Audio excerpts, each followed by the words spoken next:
मध्य विद्यालय बेलछी अरियरी शेखपुरा से मैं हूँ।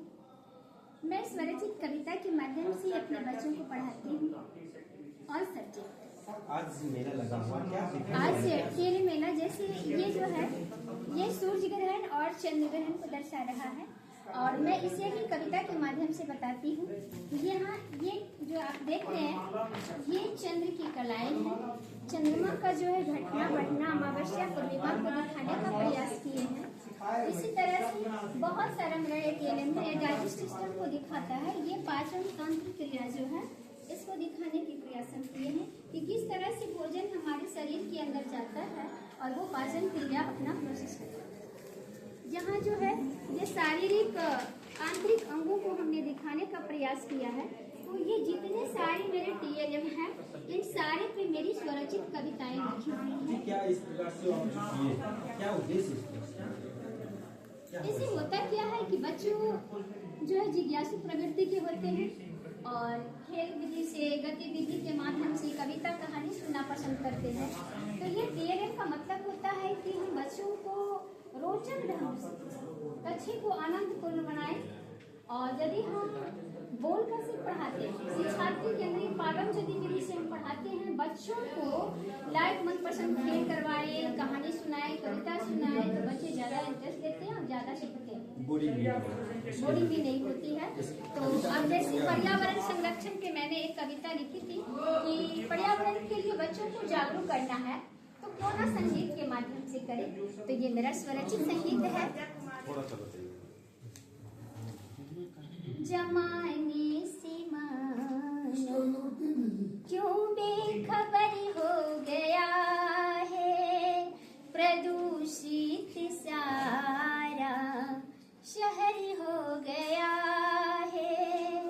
काटते हो पेड़ लगाते नहीं हो धरती पे वन को सजाते नहीं हो।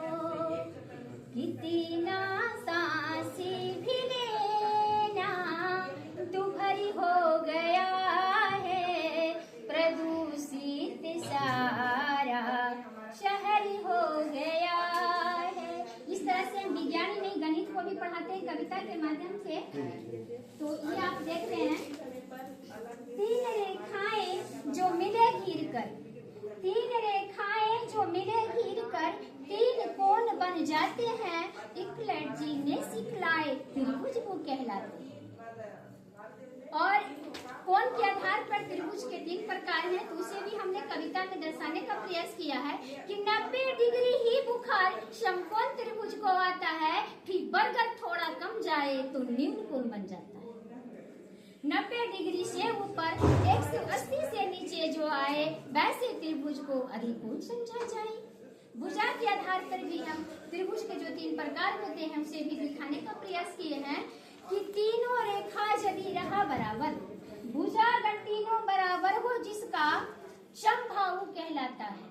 तीनों भुजा बराबर हो जिसका समबाहु कहलाता है। एक भुजा अगर घट पड़ जाए तो समद्विबाहु विषम बाहु को अवलोदे भुजा बराबर रही नाई। इसी तरह से हम वर्ग और आयत को भी कविता में समाहित किए हैं कि भुजा चारों बराबर हो जिसका वर्ग वो बन जाता है। जब वो भुजा सम्मुख बराबर आयत वो कहलाता है। जब आमने सामने की भुजा बराबर होती है तो वो आयत कहलाती है कि जब वो भुजा चारों बराबर वर्ग वो बन जाता है। जब वो भुजा सम्मुख बराबर आयत वो कहलाता है। तो इस तरह से सभी विषय गणित हो हिंदी हो भूगोल हो या सभी विषय को हमने कविता में समाहित करने का प्रयास किया है और अपने बच्चों को कविता के माध्यम से ही पढ़ाते हैं। धन्यवाद। कविता के माध्यम से हो और जिस प्रकार से जो आयत त्रिभुज इनकी बताने की प्रक्रिया जो बच्चा की हो तो कोई भी बच्चा हो इनका जो बताने के समझ एक बार में समझ लेगा। और इनका जो है पिछली बार भी इनका वीडियो हमने बनाया था और काफ़ी अच्छा वीडियो रहा और इनका जो है जिला स्तर में सम्मान देने का नाम भी रहा है। तो बने रहिए हमारे साथ बिहार एक्सप्रेस के साथ।